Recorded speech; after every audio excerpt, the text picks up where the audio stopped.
तुमच्या घरामध्ये जर कोणी 10वी उत्तीर्ण असाल तर त्यांच्यासाठी महाराष्ट्र राज्य नोंदणी व मुद्रांक विभागात शिपाई पदांच्या जागासाठी भरती निघालेली आहे।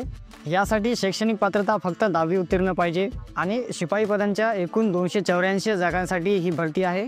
यासाठी वयोमर्यादा 18 ते 38 वर्षापर्यंत आहे आणि जे मागासवर्गीय प्रवर्गामध्ये मोडतात त्यांना 5 वर्ष सूट आहे। यासाठी परीक्षा फीस खुल्या प्रवर्गासाठी म्हणजेच ओपन कॅटेगरीसाठी 1000 रुपये आहे, तर मागासवर्गीय प्रवर्गासाठी 900 रुपये आहे आणि यासाठी सध्या ऑनलाईन अर्ज करण्याची तारीख 10 मे 2025 पर्यंत आहे।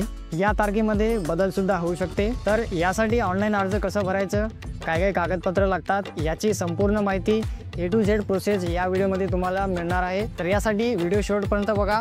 चॅनलवरती नवीन आले असता चॅनलला सबस्क्राईब करा, कारण मी विशाल खान पठाण आपल्यासाठी अशीच माहितीची व्हिडिओ आणत असतो।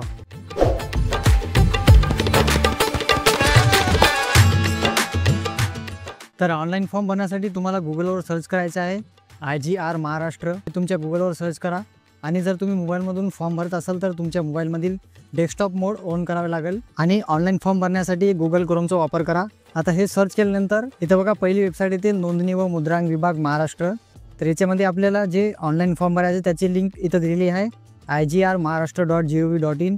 ह्या वेबसाईटची लिंक खाली डिस्क्रिप्शनमध्ये दिलेली आहे, तिथून सुद्धा तुम्ही क्लिक करून ओपन करू शकता। तर वेबसाईट ओपन झाल्यानंतर बघा इथं त्याची जाहिरात आपल्याला वर इथं आलेली आहे, तर इथं डाउनलोड करा हे ऑप्शनवर क्लिक करून आपण जाहिरात पाहू शकता। तर या जाहिरातमध्ये सर्व नियम अटी दिलेले आहे, एकदा पूर्ण जाहिरात वाचून घ्या। त्याच्यानंतर बघा इथं खाली अर्जाची लिंक दिलेली आहे IBPS ऑनलाईन, इथून आपल्याला क्लिक करून आपला फॉर्म भरायचा आहे। जर तुमच्या मोबाईलवर किंवा डेस्कटॉपवर ही विंडो आली नसेल तर इथं बघा ह्या वेबसाईटवर वर एक नोटिफिकेशन आहे, इथून सुद्धा आपण फॉर्म क्लिक करून फॉर्म भरू शकतो। तर ती वेबसाईट ओपन केल्यावर बघा असा इंटरफेस येईल, इथून आपल्याला फॉर्म भरायचा आहे। तर सर्वप्रथम इथे एक ऑप्शन दिलेला आहे click here for new registration, तर आपल्याला पहिले रजिस्ट्रेशन करायचं आहे। आता सर्वप्रथम बघा इथं तुमच्या पहिल्या बॉक्समध्ये इथं तुमचं फर्स्ट नेम म्हणजे तुमचं पहिलं नाव टाकायचं आहे। हे नाव तुमच्या 10वीच्या मार्कशीटनुसार सेम टू सेम टाका, स्पेलिंग मिस्टेक वगैरे करू नका। त्याच्यानंतर अजून इथं तुम्हाला तेच तुमचं पहिलं नाव पूर्ण टाकायचं आहे। त्याच्यानंतर बघा इथं तुमचं वडिलाचं नाव टाकायचं आहे। त्याच्यानंतर खाली कन्फर्म मिडल नेम म्हणजे इथं सुद्धा अजून तुमच्या वडिलाचं नाव किंवा तुमचं मिडल नाव टाकायचं आहे। तर फर्स्ट नेम, मिडल नेम आणि लास्ट नेम म्हणजे सरनेम टाकल्यानंतर इथं बघा खाली पूर्ण नाव म्हणजे इथं तुमचं पूर्ण नाव कसं येईल इथं तुम्हाला ते ऑटोमॅटिक शो करेल, तर ते पाहून घ्या। याच्यामध्ये जर बदल असेल तर तुम्हाला सिक्वेन्स इथून वरून बदल करता येते। आता त्याच्यानंतर इथं तुमचा मोबाईल नंबर टाकायचा आहे। त्याच्यानंतर कन्फर्म मोबाईल नंबरमध्ये सुद्धा तेच नंबर इथं पुन्हा टाकायचा आहे। त्याच्यानंतर खाली हे ऑप्शनमध्ये अल्टरनेट नंबर तुमच्याकडे दुसरी अजून सिम एक्स्ट्रा आहे तर हे इथं तुम्ही ते नंबर टाकू शकता। त्याच्यानंतर बघा इथं तुमचं ईमेल ID टाकायचं आहे। आता ईमेल ID टाकताना बघा जे @च्या स्टार्टिंगचा डोमेन असते ते तुम्हाला या बॉक्समध्ये टाकायचं आहे। त्याच्यानंतर @ आणि डोमेन नेम इथं दिलेला आहे, ते ऑटोमॅटिक इथून घ्यायचं आहे सिलेक्ट करून। तुमची ईमेल ID जीमेल आहे किंवा रेडिफमेल आहे किंवा याहू आहे किंवा इतर आहे, ते या लिस्टमधून तुम्हाला सिलेक्ट करायचं आहे। त्याच्यानंतर बघा आता कन्फर्म ईमेलमध्ये तेच ईमेल ID तुम्हाला पूर्ण टाकायचं आहे।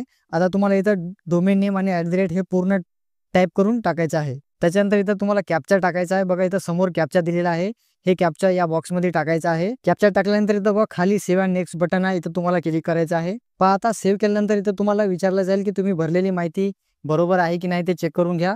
तर एकदा तुमची माहिती पुन्हा चेक करून घ्या, बदल असेल तर आताच करून घ्या। त्याच्यानंतर ओके बटनावर क्लिक करा। आता ओके बटनावर क्लिक केल्यानंतर तुमचं रजिस्ट्रेशन पूर्ण झालेलं आहे। आता रजिस्ट्रेशन नंबर आणि पासवर्ड तुमच्या मोबाईलवर SMS आला असेल ते नोट करून घ्या, कारण की तेच ईमेल ID तेच रजिस्ट्रेशन नंबर आता तुम्हाला हॉल तिकीटसाठी आणि प्रिंट काढायसाठी लागणार आहे। तर सर्वप्रथम बघा आपल्याला इथं एक अपलोड इमेज म्हणजे इथं तुमची फोटो अपलोड करायची आहे। त्याच्यानंतर कॅप्चर इमेज आणि फोटोसहित तुमचे एक लाईव्ह फोटोसुद्धा तुम्हाला अपलोड करायचा आहे, म्हणजे पासपोर्ट फोटोसुद्धा अपलोड करायची आणि तुमचा लाईव्ह फोटोसुद्धा इथं कॅप्चर करून अपलोड करायचा आहे। तर पासपोर्ट फोटो अपलोड करण्यासाठी सर्वप्रथम बघा इथं scan photograph of the candidate, इथून तुम्हाला तुमचा फोटो अपलोड करायचा आहे। तर इथून तुमचा पासपोर्ट फोटो अपलोड करून घ्या। तर तुमची फोटोची साईज ही 20 ते 50 KB आत असली पाहिजे। त्याच्यानंतर बघा इथं कॅप्चर फोटो हा इथं एक बॉक्स दिलेला आहे, तर ह्या बॉक्समधून आपल्याला क्लिक करून तुमचा फोटो कॅप्चर करायचा आहे। इथं क्लिक केल्यानंतर तुमच्या मोबाईलचा किंवा तुमच्या कम्प्युटरला वेब कॅमेरा असेल तर ते ओपन होईल, तिथून तुमचा फोटो कॅप्चर करायचा आहे। जर तुमचा कॅमेरा वेब कॅमेरा नसेल तर तुम्ही बघा इथं एक क्लिक हिअर टू स्कॅन म्हणून एक ऑप्शन दिलेला आहे, तर इथं क्लिक करून एखादा QR कोडचा ॲप प्ले स्टोरवरून तुम्हाला डाउनलोड करायचा आहे। आणि तिथून स्कॅन करून ते तिथे एक लिंक येईल. त्या लिंकवर क्लिक केल्यानंतर तुमच्या मोबाईलमध्ये बघा ते ॲप्लिकेशन ओपन होईल. तिथून तुम्हाला ते फोटो तुमचं अपलोड करायचा आहे. पहा त्या स्कॅन करून लिंकवर ओपन करून आपण फोटो कॅप्चर केल्यानंतर इथं तुमची कॅप्चर केलेली इमेज ऑटोमॅटिक येऊन जाईल. आता फोटो कॅप्चर झाल्यानंतर तुम्हाला इथून खाली तुमची सिग्नेचर अपलोड करायची आहे. तर इथं चूज फाईल बटनवर क्लिक करून तुमची साईन अपलोड करून घ्या. त्याच्यानंतर बघा इथे खाली कन्फर्मेशन दिलेलं आहे. तर इथं तुम्हाला राईट करायचं आहे. त्याच्यानंतर इथं समोर उजवी साईडला नेक्स्ट बटन दिलेलं आहे.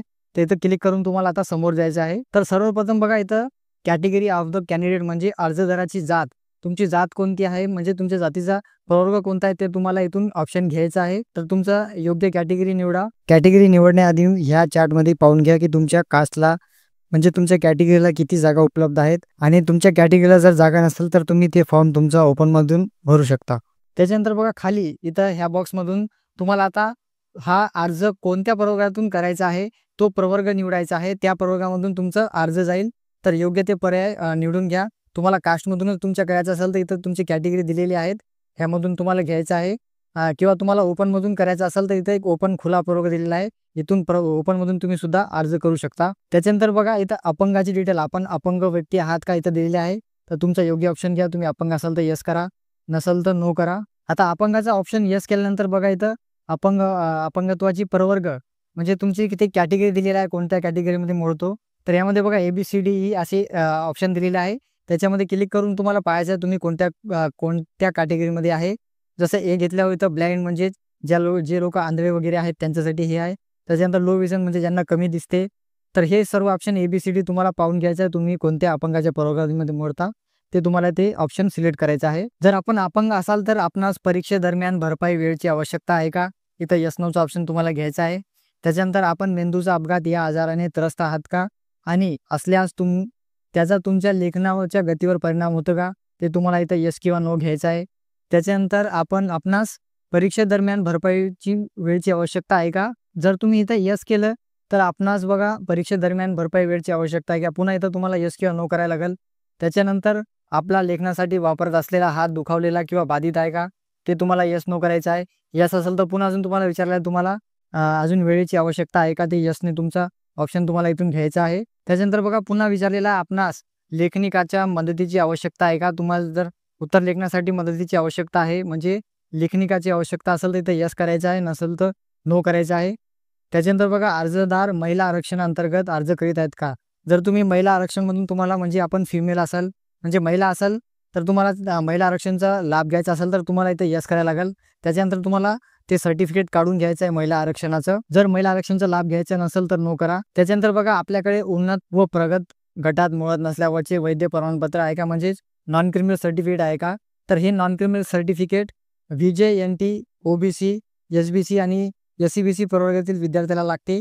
ओपन आणि SC/ST साठी नॉन क्रिमिनल सर्टिफिकेट लागत नाही. तर बाकी कॅटेगरीने इथं यस करायचं आहे. त्याच्यानंतर बघा उमेदवाराकडे सक्षम प्राधिकरणाने दिलेले वैध जात प्रमाणपत्र आहे का, तर इथं कास्ट सर्टिफिकेट तुम्हाला इथं यस करायचं आहे. जर EWS वाले असेल तर इथं EWSचं सुद्धा तुम्हाला खाली विचारलेलं आहे. तिथं बघा उमेदवाराकडे आर्थिकदृष्ट्या दुर्बल घटक प्रमाणपत्र आहे का म्हणजे EWS सर्टिफिकेट आहे का, ते तुम्हाला यस करायचं आहे. त्याच्यानंतर बघा उमेदवाराकडे जात वैधता प्रमाणपत्र म्हणजे व्हॅलिडिटी आहे का, असल्यावर यस करा, नसेल तर नो करा. त्याच्यानंतर बघा जे माजी सैनिक आहेत त्यांनी माजी सैनिक आरक्षणमधून फॉर्म भरायचा आहे किंवा त्याचा लॅब घ्यायचा आहे का, तर त्यांनी इथं यस करायचं आहे. त्याच्यानंतर आपण दिव्यांग माजी सैनिक आहात का असेल तर यस करा. जर आपण माजी सैनिक असेल तर तुम्हाला सेवेचा कालावधी इथं द्यायला लागेल, किती महिने तुम्ही कालावधी तुमचा झालेला आहे तिथं तुम्हाला ते टाईप करून लिहायचं आहे. त्याच्यानंतर बघा तुम्ही खेळाडू आरक्षणाअंतर्गत अर्ज करू इच्छिता का, आपण खेळाडू असाल आपल्याकडे प्रमाणपत्र असेल तर ते तुम्हाला यस करायचं आहे, नसेल तर नो करायचं आहे. त्याच्यानंतर तुम्ही अनाथ आरक्षणाचा लाभ घेऊ इच्छिता का, जर आपण अनाथ असाल आपल्याकडे प्रमाणपत्र असेल तर आपण इथं यस करू शकता, नसेल तर नो करायचं आहे. जर यस केलं तर इथं बघा तुमचं ते प्रवर्ग विचारला जाईल, ते तुम्हाला इथून टाकायचं आहे. त्याच्यानंतर आपण पदवीधर अंशकालीन कर्मचारी आरक्षणाचा लाभ घेऊ इच्छिता का, जर तुम्ही पदवीधर अंशकालीन असेल तर इथं तुम्हाला यस करायचं आहे, नसेल तर नो करायचं आहे. त्याच्यानंतर आपण प्रकल्पग्रस्त आरक्षणाचा लाभ घेऊ इच्छिता का, तुमच्याजवळ जर प्रकल्पग्रस्ताचा प्रमाणपत्र असेल तर तुम्हाला इथं यस करायचं आहे, त्याच्यामध्ये तुम्हाला ते लाभ मिळेल, नसेल तर नो करायचं आहे.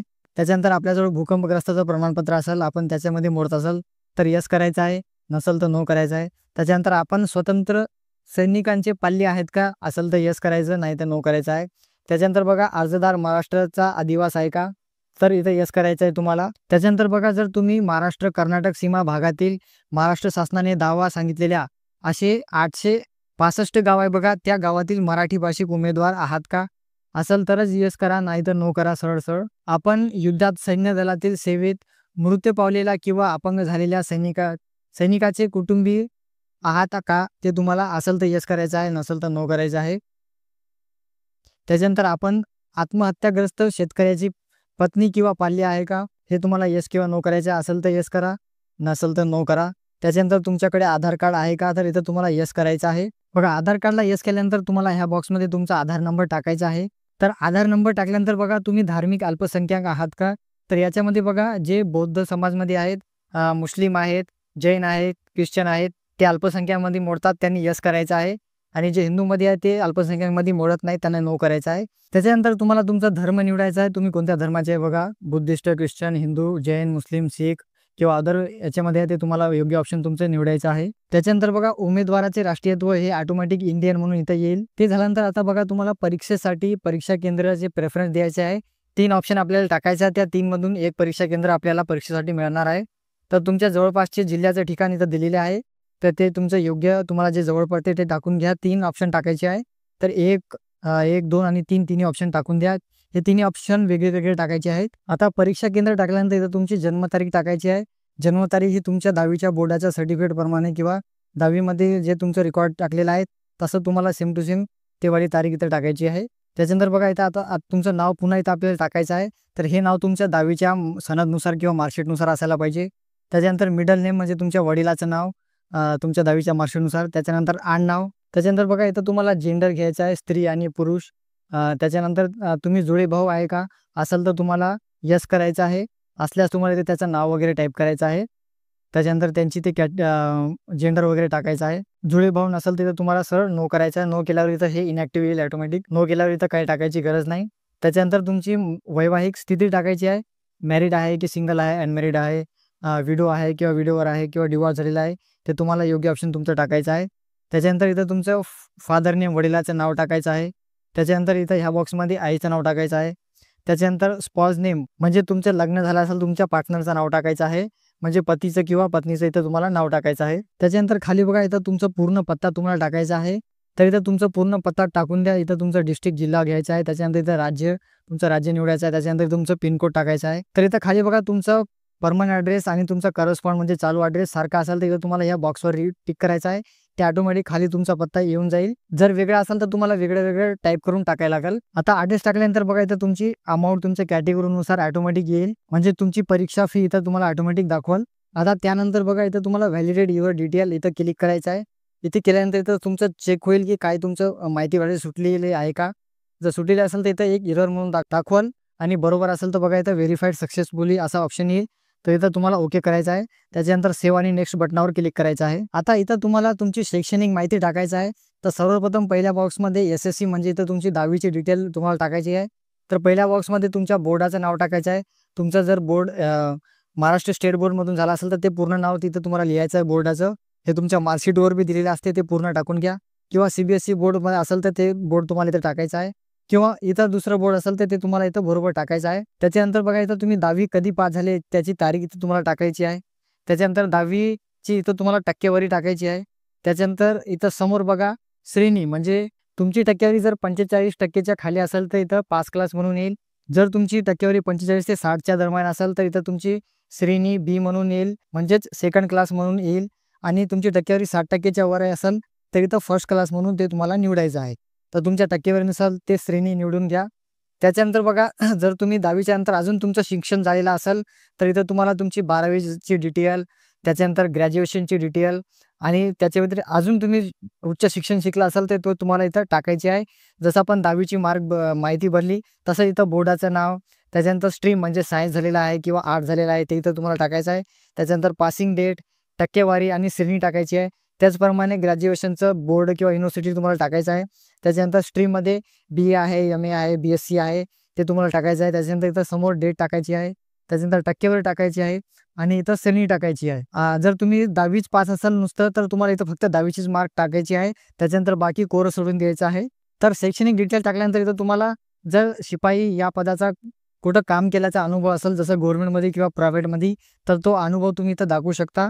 त्याच्यामध्ये त्यांचं संस्थेचं नाव वगैरे लिहायचं आहे, बदनाम, तारीख टाकायचं आहे, तुम्ही कोणत्या तारखेपासून कोणत्या तारखेपर्यंत काम केलेलं आहे. त्याच्यानंतर ते नेचर ऑफ ड्युटी तुमचं टाकायचं आहे आणि इथं कालावधी ऑटोमॅटिक कॅल्क्युलेट होईल. जर तुम्हाला कोणताच अनुभव नसेल तर याला ब्लँक सोडायचा आहे. हे काही आवश्यक नाही, कंपल्सरी नाही. आणि ज्यांच्याकडे अनुभव आहे त्यांनी ते टाका. त्याच्यानंतर खाली बघा तुम्हाला कोणकोणत्या लँग्वेज येतात. तर यासाठी बघा मराठी लँग्वेज कंपल्सरी आहे. तर हे तुम्हाला इथं समोर जे बॉक्स दिले आहेत छोटे-छोटे, इथं तुम्हाला राईट करायचं आहे. म्हणजे तुम्हाला मराठी भाषा वाचता येते, लिहिता येते आणि बोलता सुद्धा येते. त्याच्यानंतर तुम्हाला दुसरी अजून कोणती बी लँग्वेज येत असेल तर त्या लँग्वेजचं नाव लिहायचं आहे. जसं हिंदी, इंग्लिश, उर्दू, हे तुम्ही एकपेक्षा 1 ते 3 लँग्वेज टाकू शकता. तर तुम्हाला जी दुसरी अजून लँग्वेज येत असेल तर ह्या प्रकारे तुम्ही टाका आणि ते तुम्हाला वाचता येते, लिहिता येते, बोलता येते. जे येते तिथं तुम्हाला राईट करायचं आहे. त्याच्यानंतर पुन्हा तुम्हाला व्हॅलिडेट युअर डिटेल या बटनावर क्लिक करायचं आहे. तुमची माहिती अजून बरोबर असल्यावर आता इथं व्हेरिफाईड सक्सेसफुली म्हणून एक ऑप्शन येईल, तिथं तुम्हाला ओके करायचं आहे. त्याच्यानंतर खाली सेव्ह अँड नेक्स्ट बटन आहे, इथं क्लिक करायचं आहे. आता बघा इथं तुमची पूर्ण माहिती आपण जे भरलेली आहे, इथं पूर्ण डिटेल इथं आलेली आहे. हे पूर्ण डिटेल तुम्हाला एक-एक बारकाईनं चेक करायचं आहे. कारण की तुम्ही एकदा सेव्ह केल्यावर किंवा सबमिट केल्यावर त्याच्यामध्ये बदल होत नाही. जर बदल असेल तर इथं बघा बॅकचा ऑप्शन इथं खाली दिलेला आहे. तर इथं बॅक जाऊन तुम्ही ते दुरुस्त करू शकता. तर पूर्ण माहिती बरोबर असल्यावर इथं बघा तुम्हाला एक डिक्लेरेशन दिलेलं आहे. त्याच्याखाली एक ॲग्री बटन दिलेलं आहे. म्हणजेच सर्व नियम अटी ते मला मान्य आहे म्हणून असं एक डिक्लेरेशन आहे. तर इथं तुम्हाला राईट टिक करायचं आहे. त्याच्यानंतर इथं उजव्या साईडला कंप्लीट रजिस्ट्रेशन असा बटन आहे. ते इथं क्लिक करून तुमचं रजिस्ट्रेशन कंप्लीट करायचं आहे. बघा इथं अजून तुम्हाला एकदा विचारलं जाईल, तुम्ही भरलेली माहिती बरोबर आहे का एकदा चेक करून घ्या. त्याच्यानंतर तुम्हाला ते पेमेंटचं ऑप्शन इथून आता फीस भरायचं ऑप्शन येईल. तर इथं तुम्हाला ओके करायचं आहे. तर बघा इथं पेमेंट अजून तुम्हाला एकदा शो होईल, तुम्हाला किती फीस लागत आहे. त्याच्यानंतर ह्या बॉक्समध्ये तुम्हाला कॅप्चा टाकायचा आहे. त्याच्यानंतर सबमिट बटनावर क्लिक करायचं आहे. आता इथं तुम्हाला ओके करायचं आहे. तर आता इथं तुमचा पेमेंट गेटवे ओपन झालेला आहे. तुम्ही क्रेडिट कार्डनं, डेबिट कार्डनं, इंटरनेट बँकिंगनं किंवा वॉलेटनं किंवा QR कोडनं स्कॅन करून सुद्धा पेमेंट करू शकता. तुम्हाला जे सोपं जाते ते तुम्हाला पेमेंट करून घ्या. आता पेमेंट केल्यानंतर तुम्हाला एक अशी रिसिप्ट येईल बघा. हे रिसिप्टचं स्क्रीनशॉट मारून घ्या. त्याच्यानंतर आता तुम्हाला पुन्हा आपल्या वेबसाईटवर वापस यायचं आहे. तर इथं खाली लिंक दिलेला आहे, इथं क्लिक करून तुम्ही वापस येऊ शकता किंवा Googleवरून जाऊन पुन्हा आपल्या त्या वेबसाईटवर पुन्हा येऊ शकता. तर इथं तुम्हाला पुन्हा एकदा वापस यायचं आहे. तर पहा या वेबसाईटवर आता वापस आल्यानंतर आता आपल्याला इथं रजिस्ट्रेशन नंबर, पासवर्ड आणि कॅप्चा टाकून इथं सबमिट करायचं आहे. तर हे रजिस्ट्रेशन नंबर तुम्हाला एक मेसेज आला असेल आणि ईमेलवर सुद्धा तुम्हाला एक ईमेल आला असेल. तो रजिस्ट्रेशन नंबर आणि पासवर्ड तुम्हाला इथं टाकायचा आहे. त्याच्यानंतर इथं सिक्युरिटी कोड म्हणजे इथं कॅप्चा टाकून ते तुम्हाला सबमिट करायचं आहे. आता सबमिट केल्यानंतर इथं तुमचे प्रोफाईल पुन्हा ओपन होईल. तर इथं उजव्या साईडला बघा ॲप्लिकेशन प्रिंट आहे. इथून तुमची प्रिंट ॲप्लिकेशन फॉर्म भरलेली काढून ठेवायची आहे तुम्हाला. त्याच्यानंतर रिसिप्ट म्हणजे तुम्ही जे चलान भरलेलं आहे, शुल्क भरलेलं आहे, त्याची पावतीसुद्धा इथून तुम्हाला डाउनलोड करून प्रिंट काढून ठेवायची आहे. आणि जो रजिस्ट्रेशन नंबर आणि मोबाईल नंबर तुम्हाला मेसेज आलेला आहे ते सुद्धा तुम्ही लिहून ठेवायचा आहे. कारण की हॉल तिकीट काढायसाठी तोच रजिस्ट्रेशन नंबर आणि पासवर्ड टाकून तुम्हाला हॉल तिकीट काढावा लागतो. तर माहिती आणि व्हिडिओ आवडल्यास व्हिडिओला लाईक करा, शेअर करा. चॅनलवरती नवीन आले असल्यास चॅनलला सबस्क्राईब करा. कारण मी रिशाद खान पठाण आपल्यासाठी अशीच माहितीची व्हिडिओ आणत असतो.